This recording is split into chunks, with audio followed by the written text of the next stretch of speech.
Yeah. All right. So, two book recommendations as always. When Harry Became Sally, responding to the transgender moment. Very, very good book. I will warn that the text is very small and the book is over 200 pages long. So there's a lot in there, a lot of things to think about. Um, a lighter reading, but just as good, is Irreversible Damage by Abigail Schreier. The Transgender Craze Seducing Our Daughters. Also, very good information in here. I recommend both of those books. We come to our reading this evening. This is by Jason Everett, Male, Female, Other. And this evening, the claim that he will be responding to is intersex people prove that sex is not binary. Now, obviously, we've talked about this a little bit before. You know, there's XX, XY, there's XXX, XY. I mean, there's a list. I mean, if there's heck, I think you can have four X's. There's all kinds of things that can happen. There's a list of chromosomal aberrations that can and do occur. If said chromosomal aberration by means of deletion, addition, or fusion, I suppose, where they two can fuse together and whatnot. If that happened in some place else, you can end up with Down syndrome. It's not a good thing that these things occur. This doesn't change the binary. We are sexually dimorphic, and anytime it deviates through one of these types of chromosomal aberrations, it actually causes problems.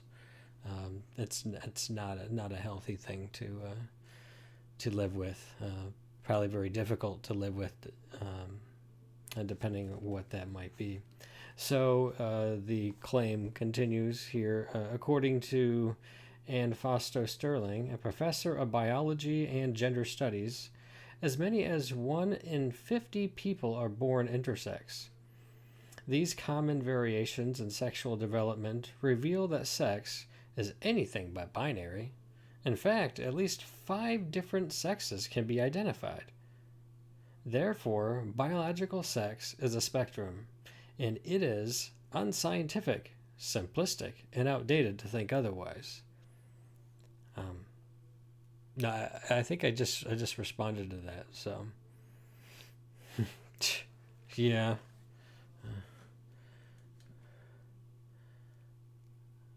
Oh golly. Okay. Let me think. Let me think. Let me run around and think. Yeah. Who would say no to that? All right. So now for the author's response. Intersex is an umbrella term sometimes used to include more than 40 different kinds of disorders of sexual development. Most people who experience one of these conditions do not identify as trans. In fact, some resent being used to promote transgender ideology and being lumped into the LGBTIA category. After all, intersex conditions are not a reflection of a person's sense of identity or sexual orientation. All right, are you going to sneeze or not? Because you have to decide. Oh, it's starting to throw out my back. Okay, it's better now. Those are different issues altogether, and it's a leap of logic to believe that variations in biology support the idea that a person can be something other than his or her sex. Moreover, nearly all people who identify as trans were born with a biological sex that is anything but ambiguous. And this is precisely what those with gender dysphoria express dysphoric feelings about. True. Nevertheless, disorders of sexual development are often presented as an argument to undermine the binary nature of human sexuality and promote the myth that sex is a social construct. That's really weird. No, my argument would be the reason why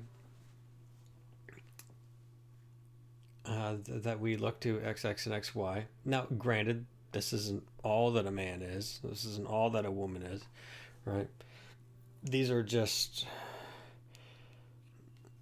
aspects of our biology that develop our primary and secondary sexual characteristics over the life of the organism. No, when we look at normative biological outcomes, that reveals to us what is normative and things that deviate from the norm that clearly are not beneficial. And, now it's funny. I mentioned a few streams ago, I used the expression an unbeneficial mutation, right? Because how do mutations actually occur? It's because of additions, deletions, or transfusions of chromosomes in a way that deviates from. The thing is it's perhaps even more than just that, but now this doesn't mean that because somebody deals with like Turner syndrome or Klinefelter syndrome, which may even not even constitute intersex conditions because there isn't ambiguity with the genitals, I think, in these cases. But but still there's a problem with the functioning. There's a problem with the function. It happens. All right. So, with that said, yeah. Nevertheless, okay. All right. Before scrutinizing the evidence used to support this claim, it's helpful to establish an accurate estimate of the prevalence of children born with such conditions.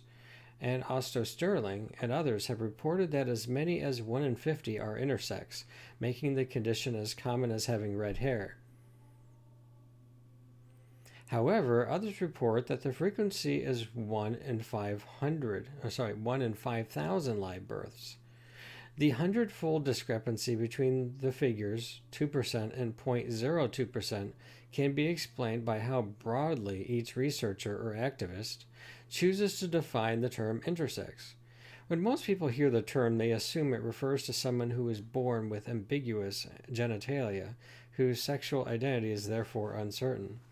A closer examination of the 2% statistic proposed by Anne Fausto Sterling reveals how she was able to arrive at such an astounding number. The top 5 most common conditions she lists are not intersex conditions. According to Dr. Leonard Sachs, these 5 conditions constitute roughly 99% of the population she defines as intersex.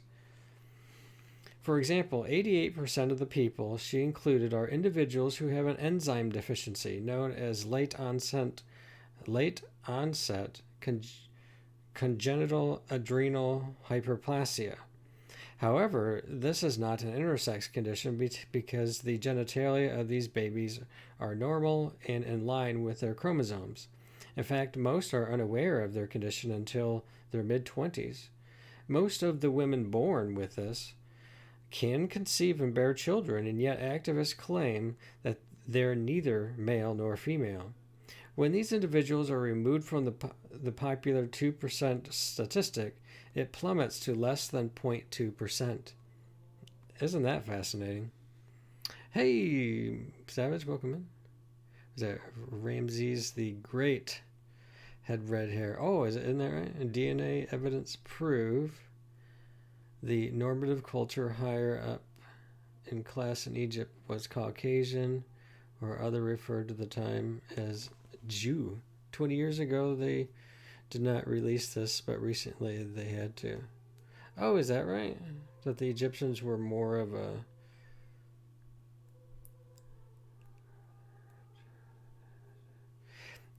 It kind of makes sense that there would, because the Jews lived there, they would be a lot more, what's the word, relating between the Jews and the Egyptians and so on and so forth. That certainly would have an impact, especially since the new African queen. Oh yeah, the Cleopatra stuff. I mean, she would be more of like a Greek or something, right? Yeah, Michael Knowles and Ben Shapiro and those have talked about that when that was first released. Personally, it makes no difference to me what skin color, say, Cleopatra was. It literally makes no difference to me.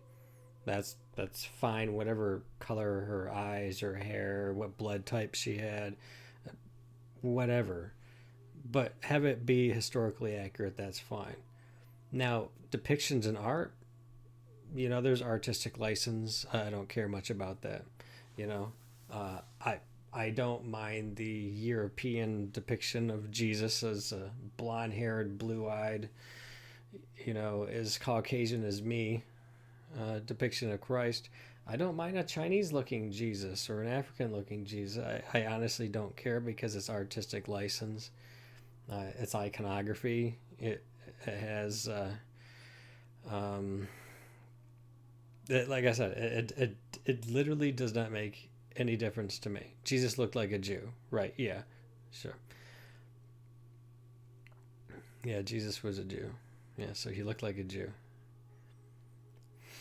Yeah, I don't make a big deal. I don't really look at skin any more than I look at hair or eyes or blood type or anything like that. Now, at the same time, that doesn't mean I don't recognize differences in characteristics that people have that may flow from certain gene pools, and uh, those gene pools being geographically located and stuff. There's a lot that comes out of those cultures that are predominantly having certain characteristics, different foods, different art, different songs, different dress, different stories, all kinds of neat things that we can all appreciate and enjoy, and not appropriate, but appreciate, right?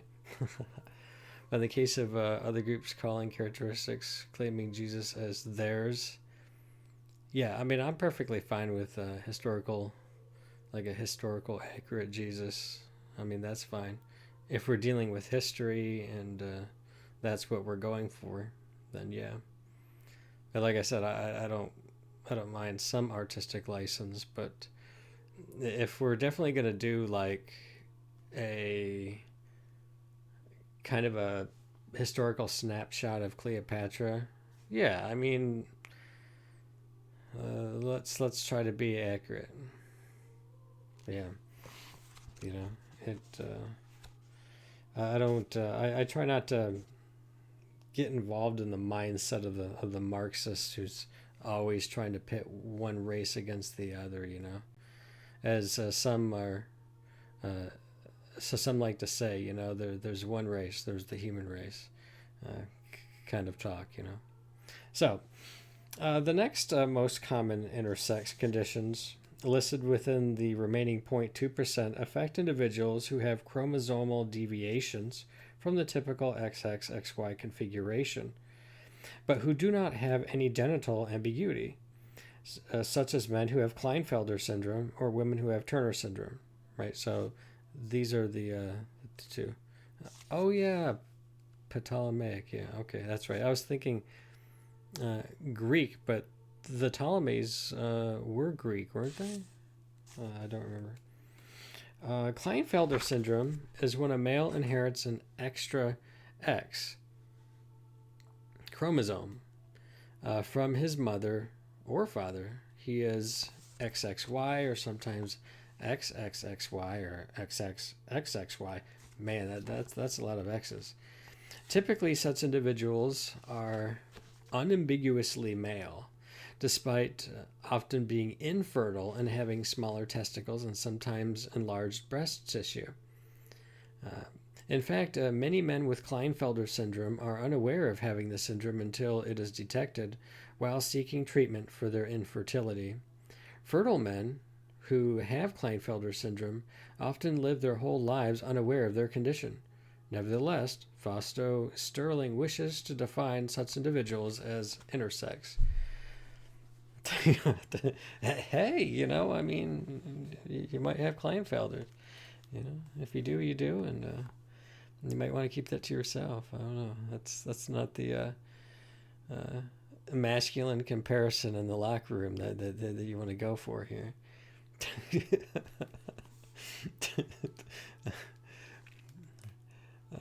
Okay, where was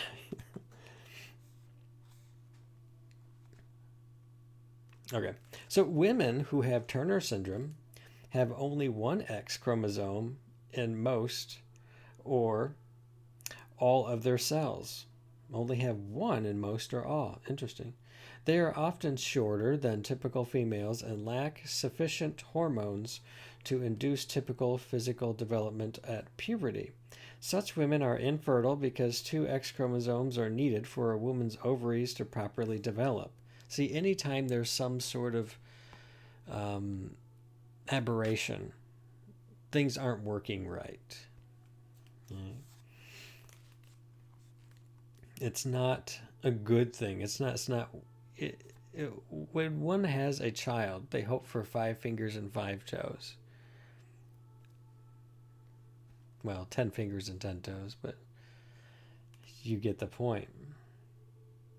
Men with Klinefelter syndrome and women with Turner syndrome do not constitute a third or fourth sex. Although they do have a disorder of sexual development, according to the Journal of Sex Research, quote, there is therefore no clinical sense in which these individuals are intersex. Therefore, such exceptions do not disprove the rule of a sexual binary. In fact, the exceptions prove the rule because they rely upon it to be deemed exceptional. Once again, we know what's abnormal because we know what normal biological outcomes actually are. When non-intersex conditions are removed from Fausto Sterling claim of 2% of all people being intersex, the odds of being born with such a condition decreases to 2 out of every 10,000 live births. This is the more accurate figure of intersex individuals and provides a clear definition of them. They are men and women who are not easily classifiable as male or female, or whose chromosomal makeup is inconsistent with their genital appearance. Fausto Sterling's broad definition of intersex is based on her presumption that the true sexual dimorphism is a platonic ideal, and that people ought to relinquish the, quote, proposition that for each sex there is a single correct developmental pathway, end quote. Well, isn't that what we learn from nature itself when there are normative biological outcomes, particularly since, based on these, just how rare of occurrence. I mean, what is it? 0.02%. It's quite low when you actually look at where there's actual ambiguity. One is left to wonder if she's equally open to relinquishing the platonic ideal for how many chambers the human heart should have, or how many fingers a normal hand ought to possess.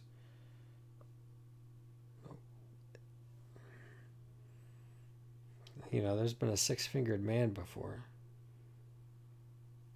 It doesn't mean humans have 6 fingers. It means something went wrong. And they could have 5 fingers if something went wrong. Instead, she proposes the notion that if something occurs within nature, it must be normal, which is a naturalistic fallacy. So, is it natural? It's natural in the sense that it can be found within nature, but it's not normal in the fact that it deviates from normative biological outcomes. So there is a distinction. This here is just very important. If something occurs in nature, So as far as I know, and let's not let education get ahead of reality, but if you have an X and your body and brain is male, I'm not sure what you mean. If you have an X, men certainly do have one X, though, that's for sure. And maybe you mean if you have XY, then your body and brain is male. Yes, yeah. Every single cell in their body has XY in it. Every cell in the brain. Oh, yeah, okay, I get what you're saying. Yeah, the Y. It's the SRY gene on the Y that triggers the early development. Yeah, it's the SRY gene can only be found. Now, there is an instance. This is kind of interesting. If I remember, sometimes somebody can be Y, but the SRY gene is broken, so it doesn't actually trigger the masculation, the masculinization of the body, right? Yeah, yeah, like the XXXY. That's the Klinefelter's syndrome. Yeah, that's Klinefelter's. Yeah. In fact, I think there was even a case where the SRY gene that's attached to the Y broke off and fused to one of the X. So a woman was XX, but for some reason there was the SRY gene had broken off a Y somewhere and attached itself to one of the X's. I think it's extremely rare. I mean, if it can go wrong, if it can, it will. Just given the law of large numbers, the more, um, the larger the population, the more instances we will see. Not a higher percentage necessarily.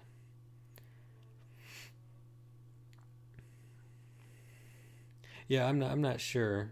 Um, I think it might be a case where the body just looks female. There was a side building to our main hospital where people with genetic disorders live. Really? That's interesting.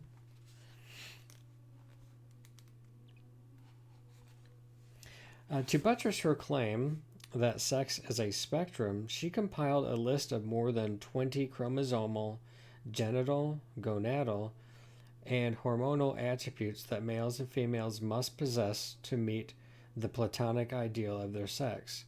Any deviation from these norms results in an individual being labeled intersex. This is what she's doing.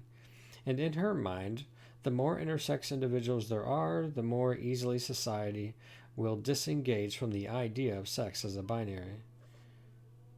In her, what the heck? I must have got an email or something. In her words, the implications of my argument for a sexual continuum are profound. This is what she's saying. The implications of my argument for a sexual continuum are profound. If nature really offers us more than two sexes, then it follows that our current notions of masculinity and femininity are cultural concepts. No. No. They need to stop. Stop doing that. Please, please, please. It's not helping anybody. Okay. I had to drop it. Let me see. It's quite the spectacle. No one allowed in or out. Catholic nuns to look after them. They are great people. Well, I'm sure they are. Because something goes wrong, doesn't mean you have to let it get you down. You cope with it. There's a lot of people with conditions and disorders and syndromes and illnesses of various type, mental. These people need our compassion. That's for sure. Unfortunately, what these like with this doctor here, this what's her name again, Anne Fausto Sterling, who is trying to look at some of these cases and then trying to say, well, see, these things can be found in nature. Therefore, we're just using constructs and stuff like that. I was like, no, let's back up. Most of these cases that she's talking about aren't really intersex conditions, not in the true and proper sense. In terms of there being some sort of now labeling them maybe as disorders of sexual development. Okay, we could certainly go that way with it, but understand we're actually talking about disorders of sexual development. Okay, so what does that mean? That means there's actually a proper order to how one sexually develops. How do we know that? Normative biological outcomes. These rare cases, these 0.02% who are actually sexually ambiguous, don't define the norm. They lay outside the norm. We don't redefine, humanity. I mean, she used the language of like Platonic ideal, but it's not just an idea in the mind. We actually see most human beings who are properly ordered in their sexual development, where there aren't any kinds of complications that are occurring, and this is nature teaching us about it. I would be completely honest, if this was not the case, I would simply say that DNA in the process of reproduction is just more broken. But it still wouldn't, even if there wasn't a quote unquote norm, that still wouldn't redefine what a human is. We would look at what is the healthiest configuration. The healthiest configuration where everything works properly according to its design, right? There's a teleos. So if there's a instance that leads to infertility, even if that were the most common outcome of biology, we would just conclude that the DNA replication process and everything else is just extremely broken. It still wouldn't deviate us from seeing what is the healthiest, what is the most properly ordered aspects that we can find, natural outcomes. Yeah. You weren't calling the ancient Egypts European, since the word white isn't used here. I was saying the class system that they changed from between Caucasian and Sumerian. Oh, I understand. I gotcha. Yeah, history is very interesting. Because activists often utilize the work of Fausto Sterling to promote the idea that sex is a spectrum, it's helpful to become familiar with the conditions that are most often cited as evidence for such a claim.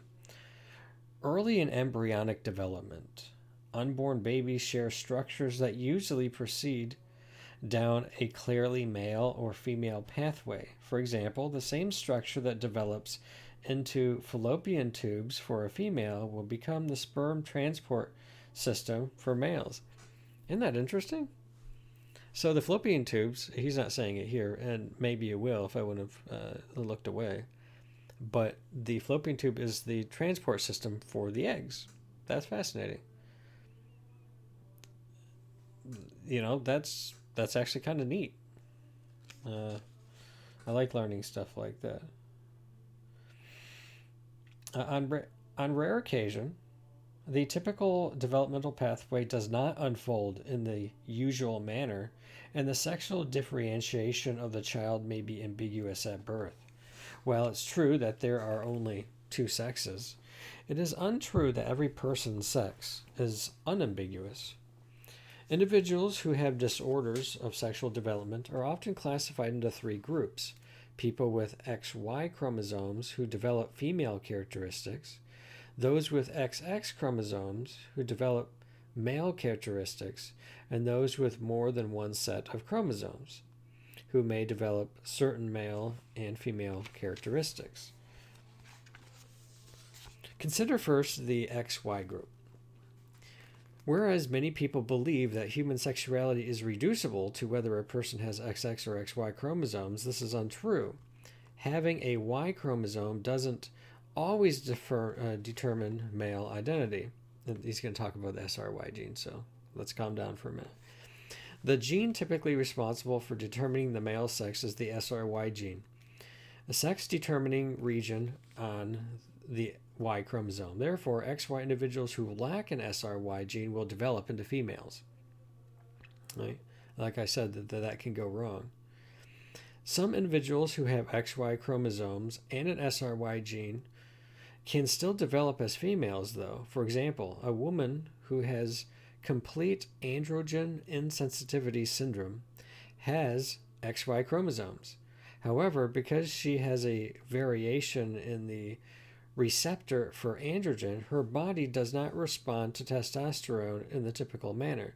Thus, she may have XY chromosomes and internal testes, which are unable to produce viable sperm, but will develop the sexual characteristics of a woman with external genitalia, but no uterus or ovaries.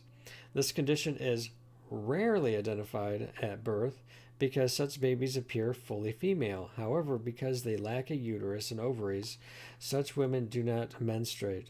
In fact, the absence of menstruation is often what leads to the detection of this disorder.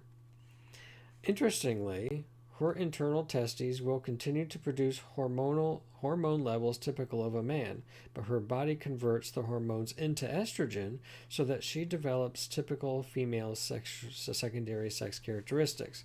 However, because undescended testes can lead to cancer, they are often removed after puberty. I don't. I'm glad I don't have this condition, and I'm sorry for people who do. In fact,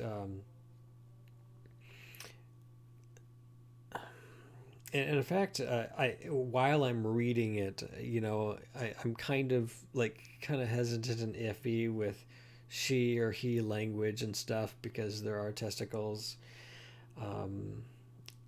But at the same time, this particular condition, it's kind of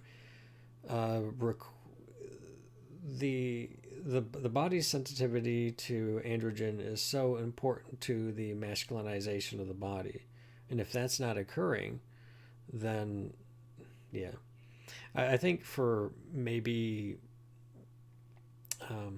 for purposes, because like I said, this is sometimes indetectable. Even up and through where puberty doesn't kick in right. It's just something. Oh, the lack of menstruation. That's what it is. So that's what they're trying to get. That's the issue here.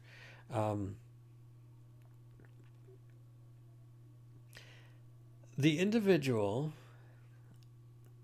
believes themselves to be a female, has a vagina, starts developing breasts, plays with the girls. I mean, basically everything that would make a man, it isn't there because of this androgen insensitivity syndrome.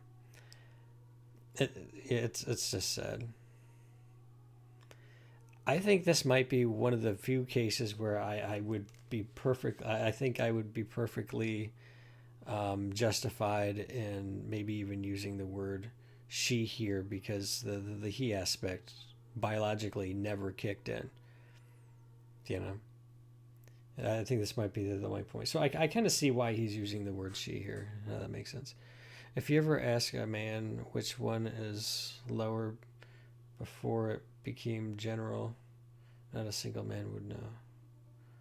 I'm not sure. A humorous point. Yeah, texting is hard, right? Typing is hard. Yeah, so this is a very interesting and intriguing case. It's very rare. It does happen. It doesn't change the fact that there are two genders. It just means that what would have made their body male was broken, and therefore the body developed mostly female. A very interesting intersex condition. Very interesting.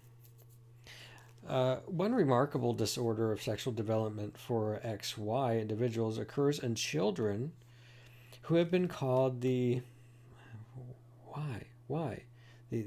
these words I can't pronounce, Gouvet Douche, which literally means testes at 12. Okay, I'm intrigued. Let's see what's going on. The genetic defect primarily impacts boys from a small group of villages in the Dominican Republic. When they are born, they have a female appearance with undescended testes and a penis that is underdeveloped to the extent that it looks like an enlarged clitoris. As a result, they are raised as girls but develop into boys at puberty because their bodies have failed to develop the enzyme 5-alpha reductase. This deficiency causes a delay in the masculinization of the body, which typically occurs in the womb. When the male body at last produces sufficient quantities of testosterone during puberty, full masculinization occurs. Genital growth, descended testes, narrowing hips, increased muscle mass, facial hair, deepened voice, etc. Nearly all such individuals identify as males in adulthood, even if registered female at birth. It's interesting that they do that. Okay, where are we at now? No, I mean, I don't think men knew they dropped until they were told. I didn't. Yeah, the micro penis. They're odd looking. Yeah, anytime something happens in nature, like, what was it? Was it Candace Owens or somebody? They did a video on conjoined twins. And every time I see I see conjoined twins, they don't know any different. So they've learned to live with this situation. But every single time I see these instances, it's odd to see. I saw this picture one time. See, I don't want to see these pictures, But there was this baby who had 3 bulges on the top, one on the top of the head and one on each of the sides. And these were actually the heads of the other 3 babies that were in the womb. And so somehow that they were actual like brains in these. I was like, I don't want to see when nature goes wrong. I find it disturbing because it's very unfortunate for everybody involved when those things happen. Once again, my sympathies. But yeah, this is a very interesting case of this failure to develop this enzyme. Once again, very fascinating. Consider next the XX group. Some individuals have XX chromosomes and an active SRY gene. Right. This is the case I was talking about. As a result, they will develop into infertile males, but their lack of a Y chromosome does not cause them to be women. Also included in the XX group are those who have the most common disorder of sexual development, congenital adrenal hyperplasia. This disorder of the adrenal glands causes higher levels of testosterone to circulate within the body and can have many outcomes. Boys can also have this, but because it does not cause them to have ambiguous genitalia, it is not considered to be an intersex condition in those cases. However, it can viralize the appearance of female genitalia. Thus, the prevalence of individuals who have intersex related congenital adrenal hyperplasia is approximately 1 out of every 30,000 people. Due to their higher levels of testosterone, girls with this often prefer playing with boys and stereotypical male toys and are often considered tomboys. Many also identify as lesbian, but none of these characteristics cause them to be anything but female. Ryan Anderson summarizes, he probably got this from his book. An XY without SRY will develop as a female, while an XX with SRY will develop as a male. An XY with SRY but without the ability to respond to androgen will develop as a female, while an XX without SRY but with too much androgen, with this congenital adrenal hyperplasia, will develop as a female with virilized external genitalia. These are just a couple of the ways in which minor genetic or hormonal abnormalities can lead to disorders of sexual development. Interesting. The third group of individuals who have disorders of sexual development are those who may have more than one set of chromosomes. Is this the moaism or whatever they call it? We'll see. It doesn't look like he uses that term mosaic or whatever. Maybe I'm thinking of something else. Okay, more than one set of chromosomes. For example, they might have both an XX and XY, or X and XY chromosomes. Sometimes two different sperm, one with an X chromosome and another with a Y chromosome, fertilize the ovum simultaneously. As a result, the individual will have XX and XY cells. This is called an XXXY mosaic. All right, yeah, this is... Once again, if something can go wrong, like all of these different ways this stuff can go wrong, it does. But thankfully, it's quite rare. And other times, two eggs can be fertilized by two separate sperm. If one of the twins dies, it can be absorbed into the other embryo, thus giving it two different sets of DNA. However, individuals who experience this condition, chimerism, are often unaware and typically do not have ambiguous genitalia. They could be categorized as having DSDs, development of sexual disorders, but not true intersex conditions. The rarest of all disorders of sexual development is ovotesticular DSD, formerly known as true hermaphroditism. Only about 500 cases have been reported, and it can affect individuals with various chromosomal patterns, such as 46XX, combined 46XX and 46XY and 46XY. Although it is rare, it is worth noting that it still exists in a binary reality. Ovotesticular DSD is characterized by the presence of both ovarian and testicular tissue in the same person, who often has ambiguous genitalia as an infant, but can also have typical genitals. However, typically, only one type of gonad will be functional, and if testes are present, they are usually undescended. Sex is typically determined in these cases on the appearance of the external genitalia, the formation of the glands, and the potential for fertility. End quote. All intersex conditions and DSDs are variations of the two sexes, not a new kind of sex. In order for more than two sexes to exist, there would need to be a third kind of gamete, which does not exist. Because nothing exists other than the sperm and egg, it's unscientific to propose the idea of sex as a spectrum. In fact, the only way to identify a DSD is in contrast to the binary reality of human sexuality.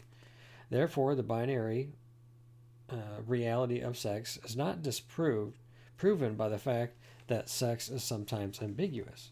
As Pope John Paul II wrote, every human being is by nature a sexual being and belongs from birth to one of the two sexes. This fact is not contradicted by hermaphroditism any more than any other sickness or deformity militates against the fact that there is such a thing as human nature. I think you would like that quotation, Savage. That's from John Paul II. Let me see where he said that. That's 5 and then 19.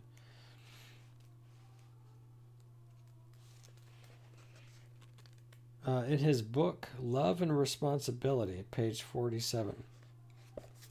That's fascinating. Give me a moment. I actually have that book. 47.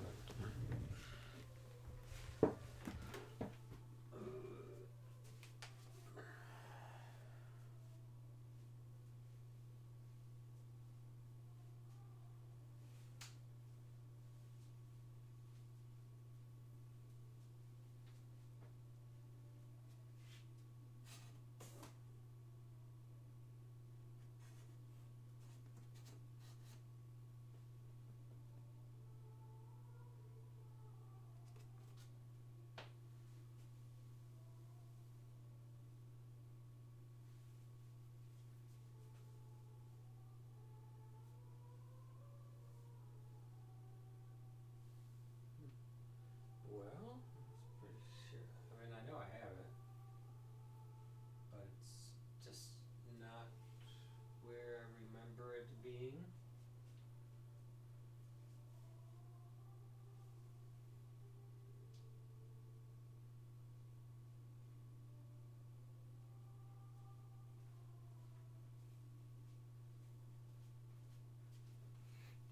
Alright, I can't find it right now.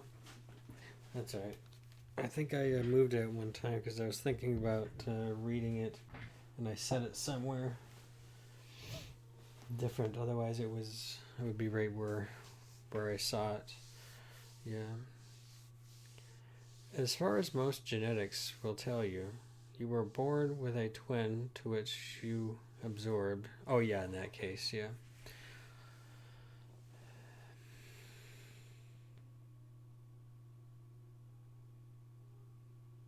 Are you saying that everybody was born with a twin, or are you talking about in this case of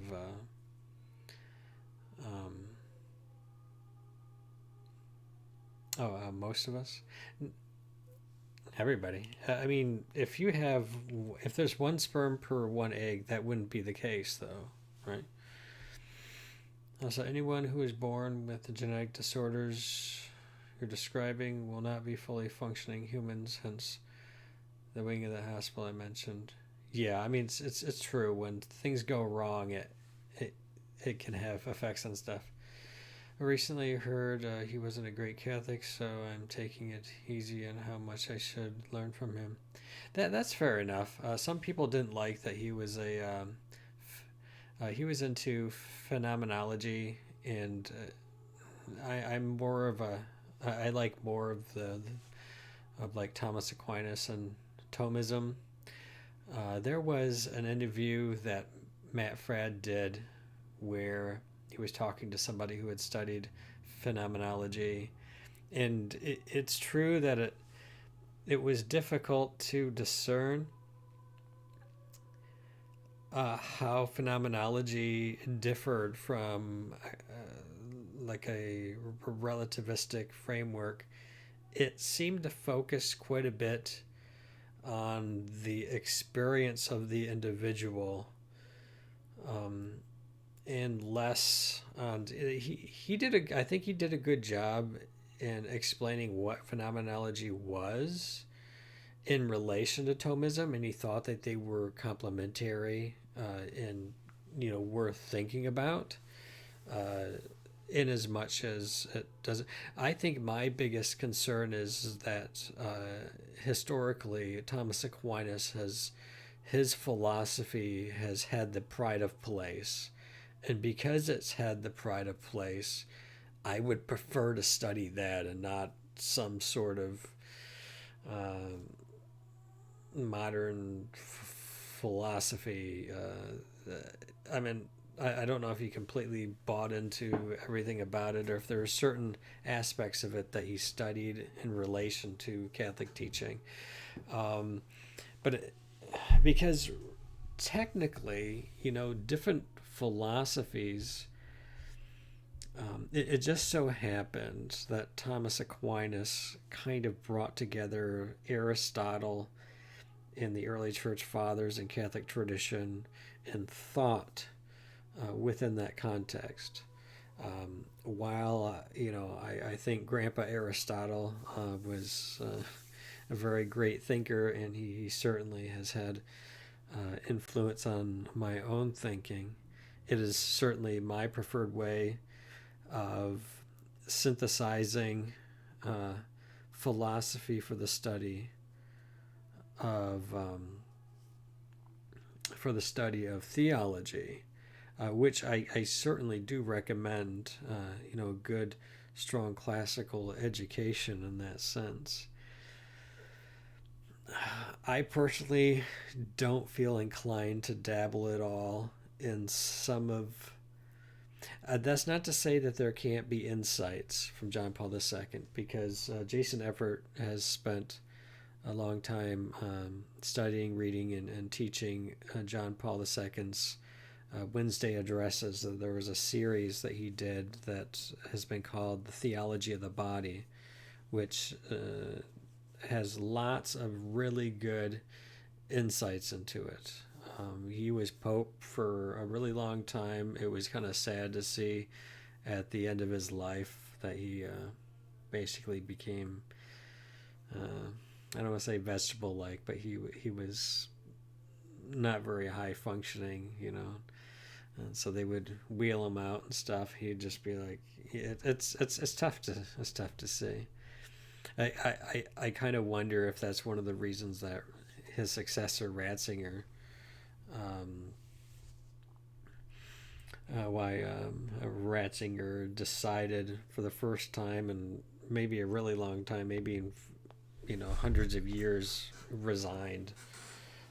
It's typically a pope died, and then conclave would convene. So um, it, it caused a lot of controversy, unfortunately. That's not to say it can't be done. There's always those who like controversy, like a bishop sneezes, and then people are wondering what's going on. So it there are 3 million Irish here in 1979, and 2 million went to see him. Oh yeah, I mean, he was quite a popular pope. He did some things that I thought were very questionable.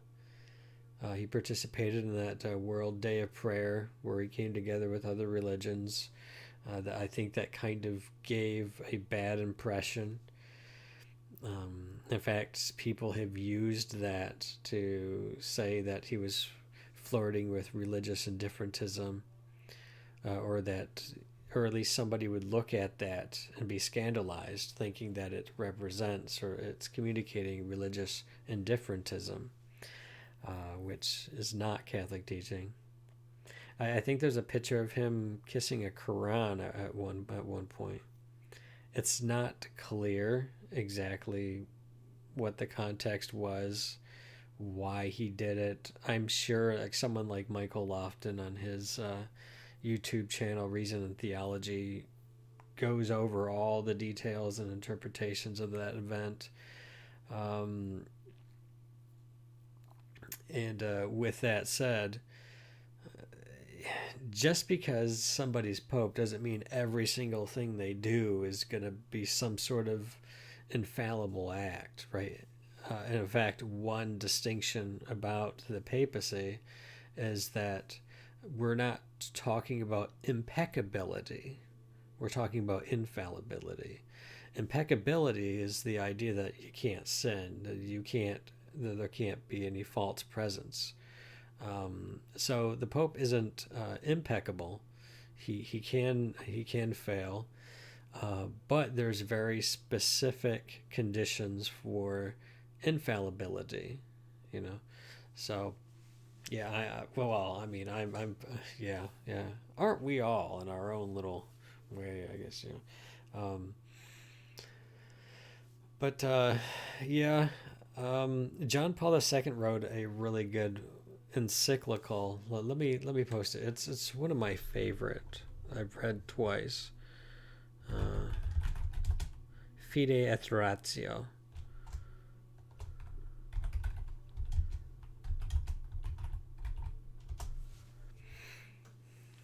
Okay, Fide et Ratio. This was written September 14th, 1998 by John Paul II. I will post a link here from the Vatican. I will warn, this is a very lengthy document, but it is quite exceptional.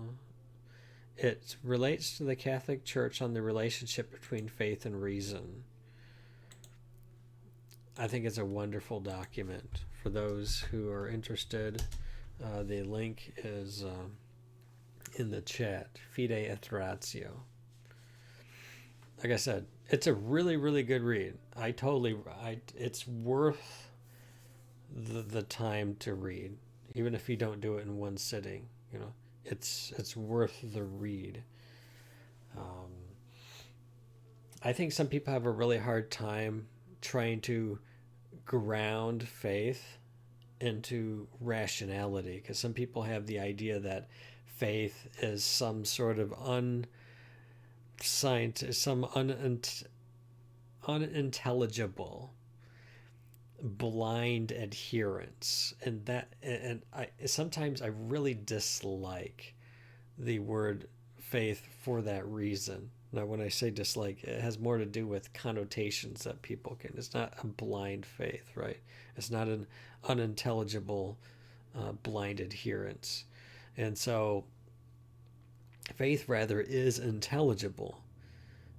Many people have become Christian. They've come to believe in God because of the rational demonstrations for the existence of God.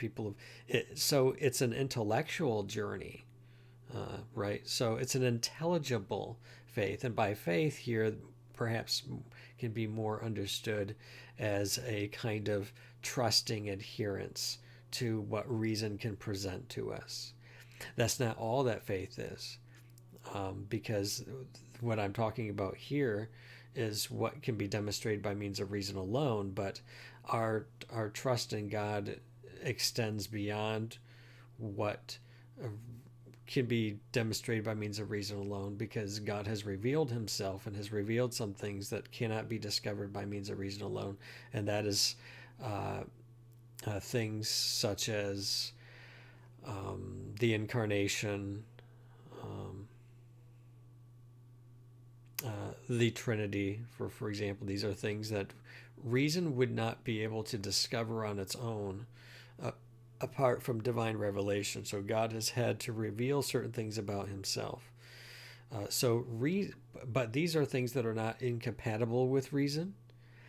And there are many things that God has revealed that do overlap with what we can demonstrate by means of reason, which gives credence to those things, which can be known by trust in God's revelation alone, apart from not to the exclusion of reason, but something that cannot be demonstrated by means of reason alone. Yeah, I got to make sure that I'm doing that.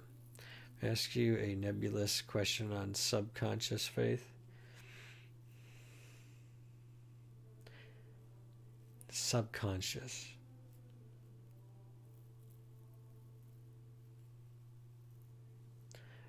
You can ask a question. I mean, why not ask a question? Let's do it. Okay, there was a lawyer I watched called Viva Frey. He said he is not Christian, yet as far as I can see, and from Peterson's view, all of his morals are Christian, even though he is Jewish. Okay, well, I mean, there's a lot of similarities. Jesus' presentation of morality and that of the church goes beyond um, what is expected in the Jewish faith. God has revealed more of himself, and so holiness is not just what we can glean from the Old Testament. The Ten Commandments reveal something to us about the nature of God, and that's still going to be true in Christianity. Captain says, hello all. On this subject, this is why we need more people like St. Thomas Aquinas to give arguments. Some things can either be known by reason alone, faith alone, or both. Yes, this is true.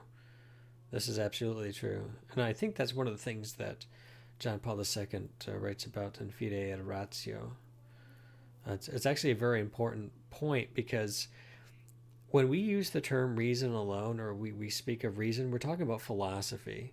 That's why anybody who's a theologian worth their salt have spent a significant number of years studying philosophy for the study of theology. It's vitally important. I have to say that I spent 10 years working my bachelor's, and I did not at all have very good philosophical formation. I got that from my own studies, which are really still in their early stages here in my early 40s. I regret that. It's kind of unfortunate. When I was finishing up my bachelor's, one of the schools I was looking at was considering a master's in philosophy. First from the University of, there was a school in Denver, I forget what it's called. And I'm glad I didn't go to that school. But I could have continued with Holy Apostles College and Seminary. They have a master's in philosophy there. In fact, that's the degree that Matt Fradd got, and later got an honorary doctorate. I think also Trent Horn has several master's degrees. I think 3 to be, if I remember correctly, and I think some of his degrees were from Holy Apostles College and Seminary. Yeah, there's you can get a lot of philosophy there. But I think some of those things you don't necessarily need formal education. So I'm gonna put a link in the chat of free audio lectures. Okay, free audio lectures of various courses, different things that you can learn from a Catholic perspective. You can learn more about the catechism, about science, philosophy, theology, scripture, and you can download the lectures. I went through one of these within the last year. It was the one on the Trinity. Where's that? One in Triune God? No, it wasn't that. What was it? It may have been One in Triune God. Yeah, the one I did recently. And I mean, after going through this, listening to this is the one I did recently, so I know firsthand that the content is quite It's quite good. That has informed me quite a bit. I think if he were still alive, he'd make a very good lawyer too, because he has an answer for almost everything. He was such a great mind. I've wanted to read his work, Contra. How is it? It was Ad Contra Gentiles. Let me see.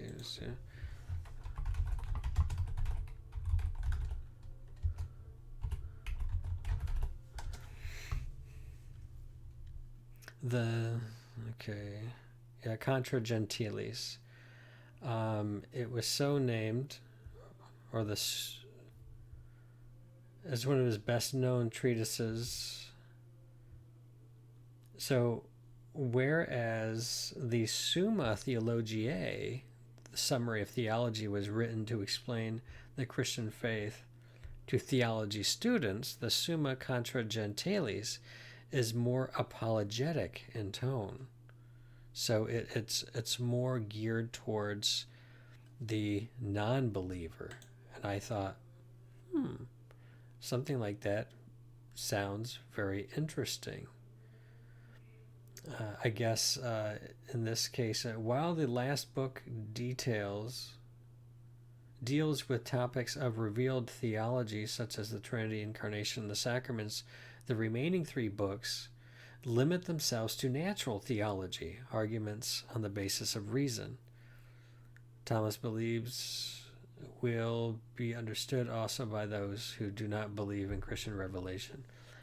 So that's one thing that the Summa Contra Gentiles certainly is something that I think I would want to read. I certainly would like to read that at some point.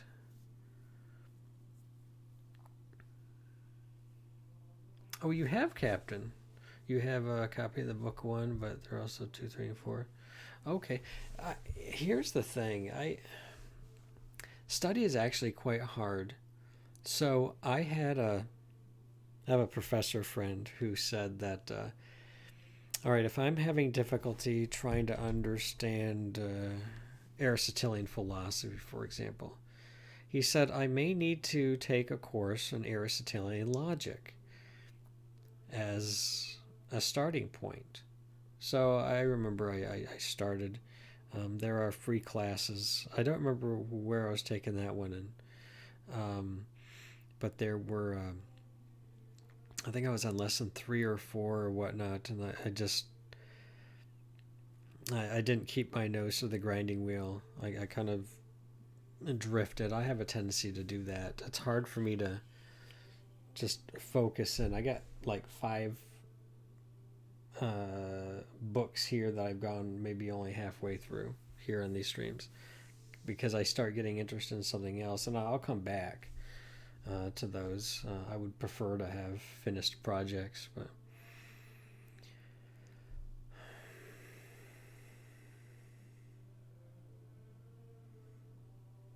Aquinas had decent answers. Yeah, he did. And in fact, one thing that Aquinas did, he would take a position, then he would propose arguments against it, and he would make the strongest argument he could. He would steelman arguments against his position, and then he would say, on the contrary, and he would go through and explain why those objections. Hey, Don, welcome in. Why those objections were not or did not refute what he was proposing. And then he would explain exactly what that is. So he had a really interesting approach in the Summa. Do I ever want to read through do one of those Summa in a year projects where I read through the Summa? I fear I wouldn't get as much out of it unless I studied Aristotle, and I don't think I would get a lot out of Aristotle unless I had a really strong, firm grasp of Aristotelian logic. And so there's so many things to study. There's so many things that I want to know. It's just, I think because there's just the immensity of the project, I have a really hard time with where to get started. I mean, I just explained where I could start, but the motivation to stick to it can be difficult. It certainly can be difficult. But I do know that things that I do study will flow out of things that I do hear, things that insights I can bring to readings and things. While I don't have a lot of time to put together neatly packaged 10-minute videos and things like that, the books help me navigate through a topic, and then I can reason through with the content and then reflect upon it on stream, and even get chat participation. I like it. It's convenient for me. It works. But I can bring more to the table if I did more reading and more study outside of this context. Maybe in 5 years you could be a prolific guest on large YouTube Rumble shows. Who knows? I don't know. Part of me, it's kind of weird. I want to make contributions. I want to make a difference. I want to feel like I'm involved. But there's also another part of me that wants to not be heard and not be seen. I want to be humble, and I don't. I don't know. I have mixed feelings about those sorts of things, and I think maybe that's a good thing. Maybe it's good for me to feel that way, because there's a sense in which I think I'm qualified to reason through content, but since I haven't actively studied certain things in a long time, I think it would be difficult for me to speak on any one particular topic, even things that I thought I was quite proficient in, like John Wesley. I haven't studied John Wesley in 14 years. I knew quite a bit about his life and his teaching.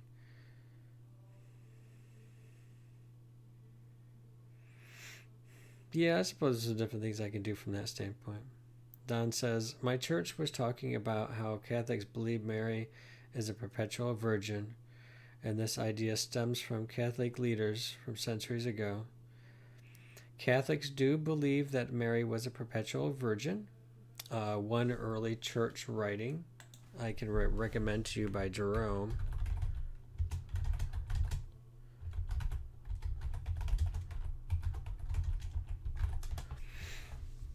He wrote a book called The Perpetual Virginity of Mary. This is by Jerome. Here, It's also been referred to as Against Helvidius. So in the 4th century, I think this late 4th century, early 5th century, Jerome, who was the one who translated scripture into the Latin Vulgate, right? Saint Jerome wrote against a heretic by the name of Helvidius. And Helvidius was teaching that the brothers and sisters of Jesus were actual children of Mary. And Jerome wrote this work against Helvidius. And it's kind of interesting. Some of the Protestant arguments that Mary had other children are made in the mouth of this heretic in the 4th, 5th century, Helvidius. So it's very fascinating to see that. But yeah, his work right there, the link I just quoted, he's quite well known in Ireland. Yeah, I would think quite a few of the Catholic saints would be well known. But yeah, for those who haven't read it, okay, I've read that one twice. I don't remember some of the arguments that were made. See, my memory's bad, but I remember that much. So I can help you with that. Now, for your second question, whether or not it stems from Catholic leaders from centuries ago, depends on what you mean by centuries ago. Here's an example from the 4th century, early 5th century here with Jerome. Let me see if I can find a date on this.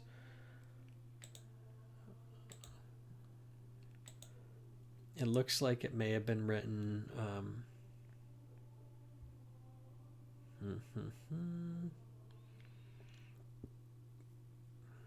I don't have an exact date from what I'm looking at.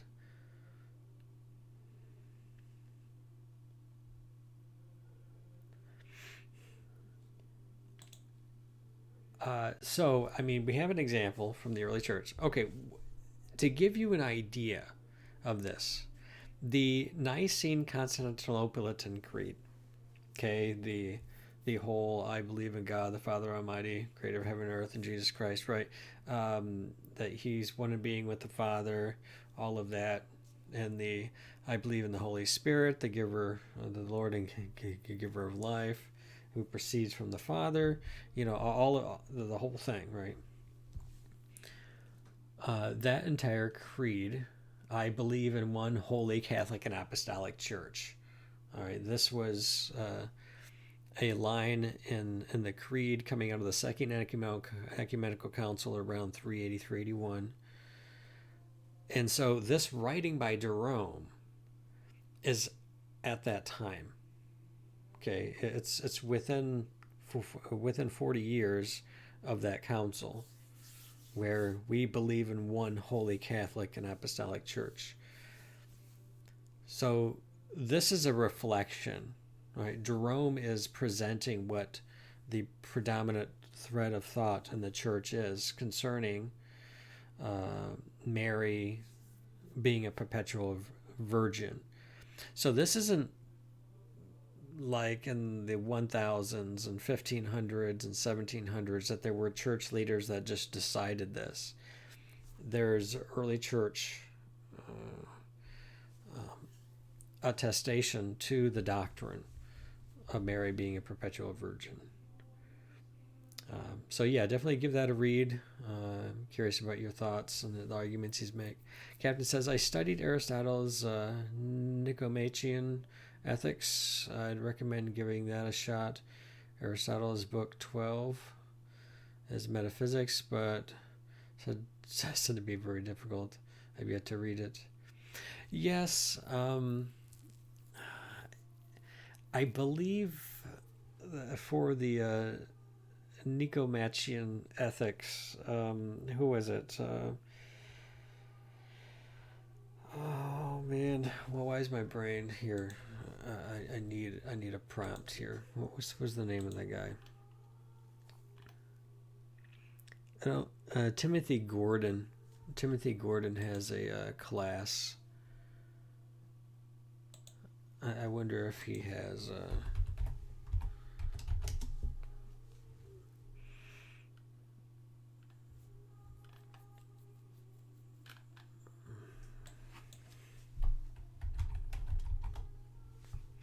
Damn it.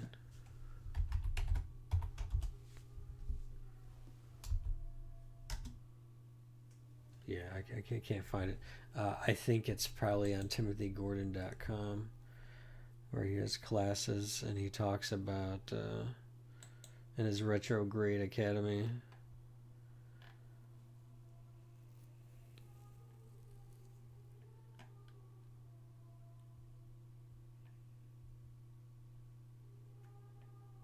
Really, he's got some nice free stuff here too. I'll post this in chat because this could be interesting for people. I think he does good work. He's got the Baltimore Catechism in there, Catechism versus Feminism. Let me see. short Asuma classes, free recordings, church history. Okay, he does have some stuff for pay. I'm pretty sure he had. Okay, here it is. It's 25 lectures pre-recorded. It's $50. It's not free, but he does Aristotle's Ethics on here. You know, I may even be able to find on the CatholicThinker.com website. There's all kinds of resources here. So that would be under philosophy, the metaphysics, introduction to Thomas Aquinas. Come on, you're not doing the Nicomachean.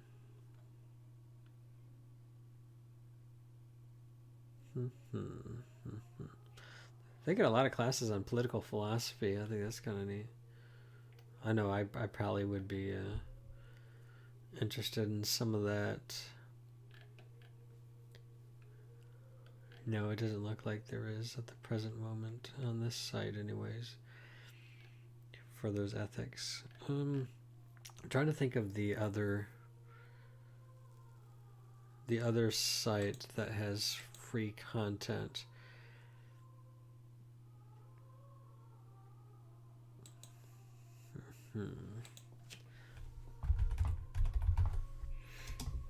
I could probably find it here. Give me a second. Then I'll get caught up.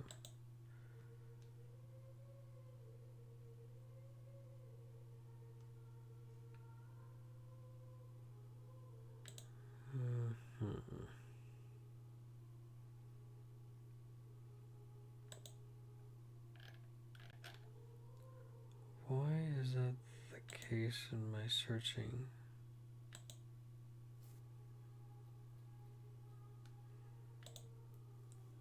Oh, I wonder if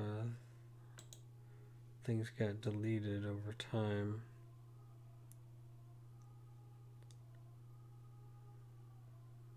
Let me see. Let me look at it this way. Because it's a decent site, I just need to remember. I think it's just been a while since I talked to him. Dang, man. Oh, okay. I think the reason is because that was on my other... Here, second. Hopefully this works. I gotta create a new password. Oh, come on. Don't do this. I haven't checked that email in a long time.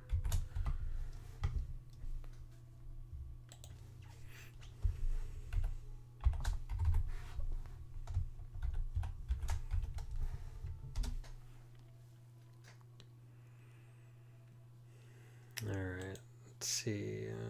Now I'll be able to find his recommendations here.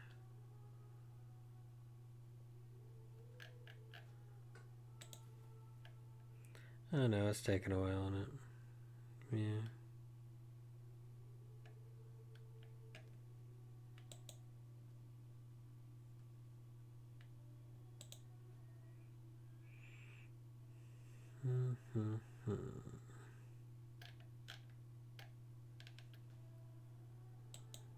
It's not it. What's the name of that other one he recommended to me?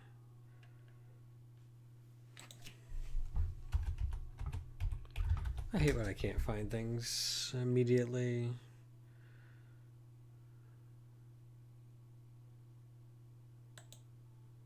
It's not fun.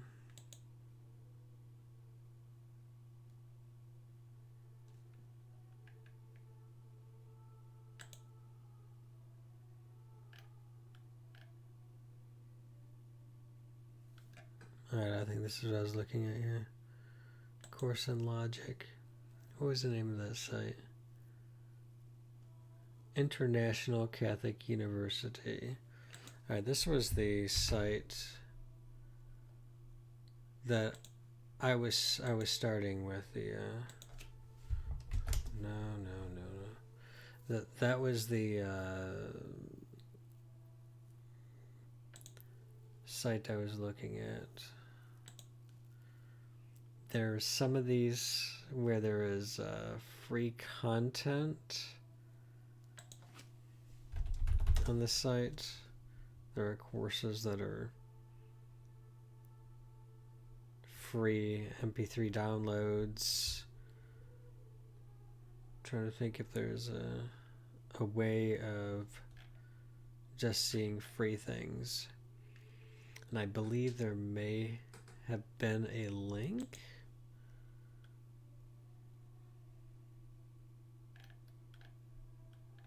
To free stuff. But anyways, yeah, that website at least is what I was thinking about, and I was starting to go through some of the content in that logic course.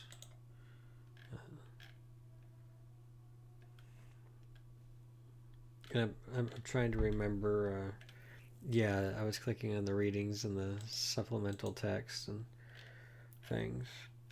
Yeah, like reading part of Meno by Plato. I remember doing that. That was actually interesting. Yeah, maybe one day I'll get back to that. Good stuff, you know. So you took a class on political philosophy as well. We went over people like John Rawls, Thomas Hobbes, John Locke, and many others. It makes sense.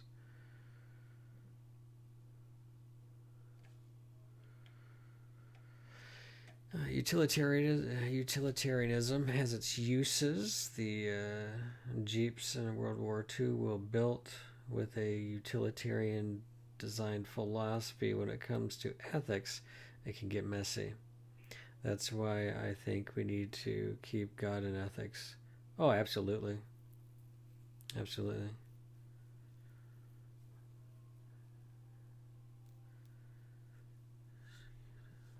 Yeah. The thing is most of these philosophies have some sort of measure of truth or some application to them that could be helpful, you know. But utilitarianism as a whole is a sad substitute for you know Catholic ethics. Seeing God as the proper end of all things certainly needs to be the orientation of of our our thought.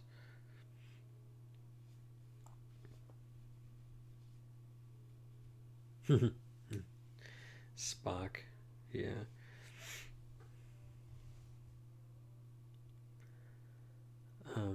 It kind of reminds me of some of the main ethical issues or approaches, like consequentialism, for example.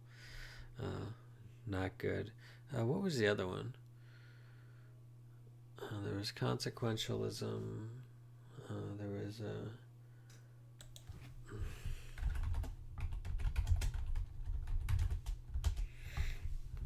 I remember Robert Barron.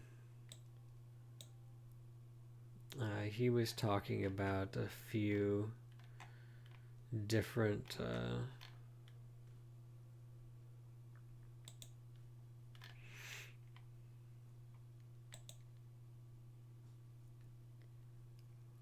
let's see, consequentialism, that was one. Deontology, natural law. Yeah, he does a video on this where he talks about these things. But yeah, I was talking to somebody and I was trying to make a philosophical argument for the essence of a chair, and he couldn't think of a chair having any value in and of itself, but only in as much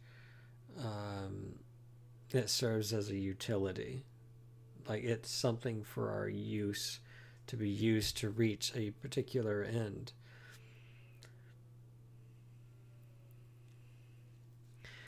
Let me see if I can quickly find the video that Robert Barron did.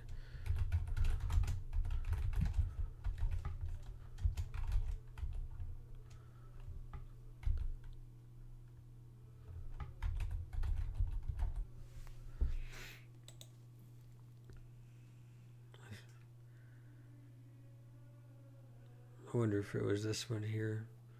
Just Catholic Morality 101.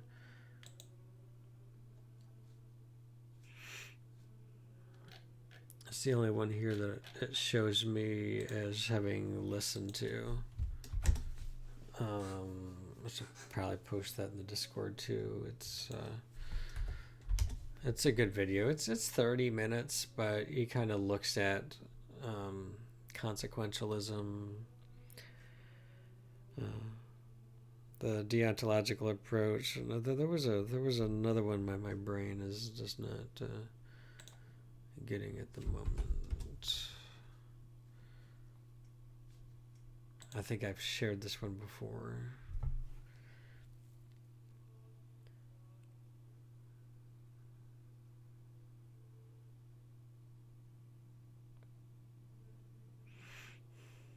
Certainly. Okay, so I'm gonna get going. It's almost 11 o'clock here, so thanks for hanging out, everybody. Lots of resources shared tonight, so that's cool. But I'm just getting tired of it. Anyone who gets easily offended shouldn't be studying philosophy. Unless someone is going out of their way to be offensive, philosophy is a place to hold a dialogue and learn. Yeah, I would say so. Yep. And the thing is I think part of the problem with things in our culture is they have lost the art of dialogue, right? The art of the conversation. And I really do think that part of the problem is that what they're following is actually really bad philosophy, and trying to engage that doesn't seem to, they have so much emotion tied to those ideas. It's difficult to kind of pull them away from the internalized sense of identity and really critique the ideas that are involved in a more calm reasoning evaluation. We don't get that a lot. That's what we need. I think being kind to people while continuing to speak on subjects is perhaps all that we can really do. I think most people who have encountered me probably already have thoughts about what they think of me, but those who may have initially disliked some of my positions and ideas, some have actually thanked me for continuing to dialogue, and not very many, but there's some. All right, folks, have a great night. God bless. Thank you for hanging out. And next time we get together, hopefully we can do part 6, or maybe we'll just do some dialogue. We'll see what we're in the mood for. So have a wonderful evening. And thank you all for your participation